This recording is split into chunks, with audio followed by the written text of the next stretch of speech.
আজকে আমরা আবারও চলে এসেছি শক্তিগড়ের ল্যাংচা ভবনে। তো চলুন এখান থেকে কিন্তু আজকে বাড়ির জন্য ল্যাংচা নিয়ে যাবো, তাই তো রিয়া? কোন ল্যাংচাগুলো নেবে? ছোটগুলো নেই, আগে আবার নিয়েছিলাম বড়, ছোটগুলো কিনে। ছোটগুলো নাও, বড়গুলোও নাও, মিশিয়ে নাও।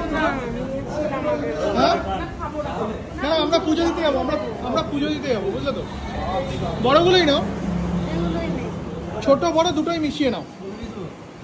কোনটার কি দাম আছে দাদা একবার বলে দাও তো। ঘি ভাজা 10 টাকা পিস, এটা ঘি ভাজা 10 টাকা পিস, এটা ঘি ভাজা 10 টাকা। আচ্ছা, দুটোই সেম আছে। এগুলোই 10টা নিয়ে নিন। আর এগুলো? এটা খোয়া ক্ষেত্রে ঘি ভাজা 20 টাকা পিস। আচ্ছা, আর ডালনা ভাজা, ডালনা তেলে ভাজা 5 টাকা পিস। আচ্ছা, রসগোল্লা হবে 10 টাকা। আচ্ছা, আমাদের এটা এটা 5টা নাও নাকি? না, এগুলোই 10টা নিয়ে নিন। নাও, যেটা বলবে। এগুলো 10টা দিয়ে দাও। এটা কত? নিয়ে যাবো 10 টাকা। 10 টাকা। 10টা দিয়ে দাও।